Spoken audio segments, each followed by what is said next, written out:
Maligayang pagbabalik sa inyong mga kapilgrims. Kumusta ka na? Sana ang araw mo ngayon ay masaya. Ang pag-uusapan natin ngayon ay isang kwento na hindi ka panipaniwala, subalit tunay na pangyayari. Ito ay ang kwento ng isang hayop. Hindi pa ako nakakita ng uri ng hayop na ito sa personal. Tanging sa TV, Facebook, YouTube ko lang ito nakikita. Ang hayop na ito ay tinatawag na oso o yung bear. Kakaiba ang kwento ng hayop na ito sapagkat ang hayop na ito ay naging sundalo. Nagsimula ang istorya ng hayop na ito noong 1942. Siya ay kinupkop ng mga Polish Army.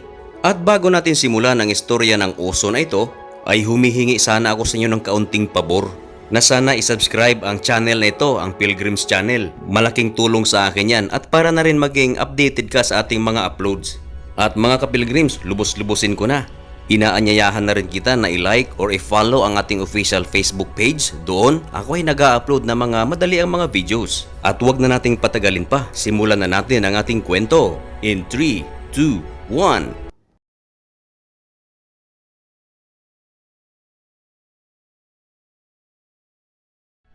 Maraming mga tao ang nahuhumaling na mag-alaga ng mga hayop. May mga taong mahilig sa pusa, may mga taong mahilig sa aso, may mga taong mahilig sa ibon. Meron din namang mahilig sa baboy at ano-ano pang klase ng hayop. At katunayan, dahil sa kanilang pagkahilig sa mga hayop ay kanila itong itinatabi sa kanilang pagtulog. Inaalagaan gaya ng pag-alaga sa isang bata, kumpleto sa vitamins, shampoo at iba pa. At ganyan inalagaan ng mga sundalo ang ating bida sa istoryang ito. At para maging detalyado tayo, balikan natin kung paano nga ba napunta sa mga kamay ng mga sundalo ang isang oso na ito. Isang araw, may isang bata na nakapulot ng isang batang oso o yung tinatawag natin sa English na cub. Ang cub ay baby bear.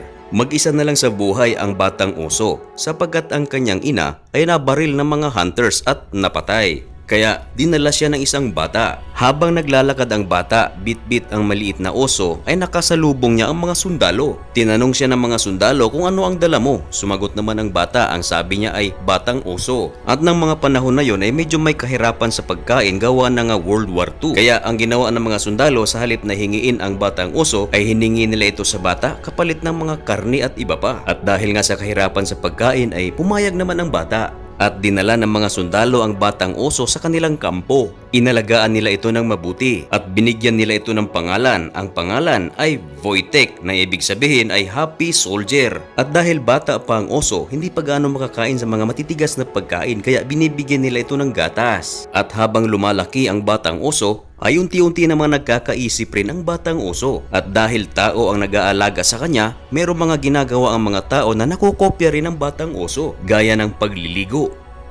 Nakahiligan ni Wojtek ang maligo, kaya naman mag-isang pumupunta si Wojtek sa banyo at maghapon niyang binubuksan ang gripo at doon ay nagbababad. At dahil lumalaki na nga si Wojtek at maghapon niyang binubuksan ang gripo, nagkaroon ngayon ng water shortage ang kampo ng mga sundalo. At natutunan rin ni Wojtek ang uminom ng beer na nasa bote. At dahil lagi ring nakikita ni Wojtek na mga sundalo ay naninigarilyo, ay natutunan rin ni Wojtek ang manigarilyo. Subalit ibang-iba si Wojtek sapagkat ang sigarilyo ay kanyang kinakain. Natutulog rin si Wojtek kasama ang mga sundalo sa kanilang tent.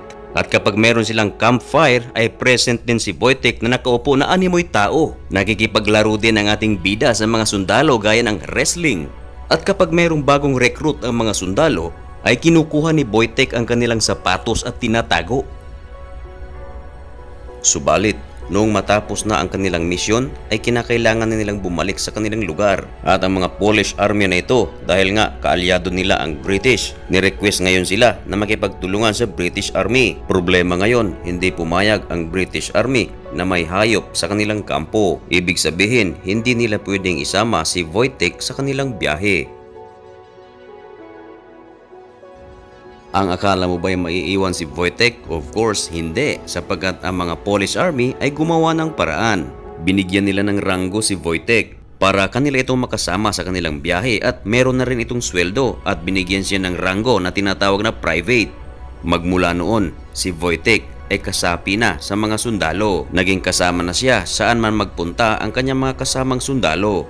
Sayang-saya naman ang ating bida na si Wojtek. Kaya naman nung sumiklab ang giyera na tinatawag na The Battle of Monte Cassino ay kasama si Wojtek. Imaginin mo na lang mga kapilgrims, isang hayop na oso nakikipaglaban bilang sundalo. Nagpakita ng husay at galing ang ating bida na animoy parang isang tunay na sundalong tao. Siya ang mga bumubuhat sa mga mabibigat na box na puno ng bala na hindi kayang buhatin ng isang tao. Ang kanyang mga binubuhat ay umaabot ng 100 pounds pataas. At kapag nauubusan na ng bala ang kanyang mga kasamang sundalo ay kanyang ninanakaw ang mga bala ng kalaban. At pagkatapos ng The Battle of Monte Cassino, ang official na insignia ng 22nd Artillery ay pinalitan ng picture ni Wojtek. At si Wojtek ay naipromote din bilang korporal. Subalit dumating ang panahon na nagkahiwa-hiwalay na ang mga sundalo. Ang iba ay inilipat sa Scotland at nagretiro naman ng iba. Subalit si Wojtek ay inilagay sa Edinburgh Zoo. At doon sa zoo na ito ay binibisita na lamang siya ng kanyang mga kaibigang mga Polish Army.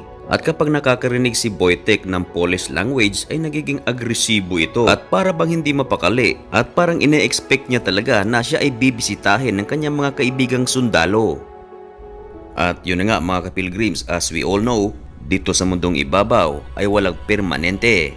Nagdaan ng mga araw, linggo, buwan o taon ay kailangan ng mamaalam ng ating bida.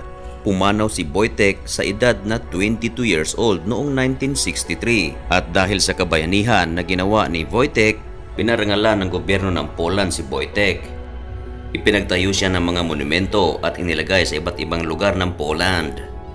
At mapahanggang ngayon, ang insignia ng Polish Army ay larawan ni Wojtek. Itinuturing ng Polish government na isang hero si Wojtek at ang iba sa kanyang mga monumento ay nilipat sa London.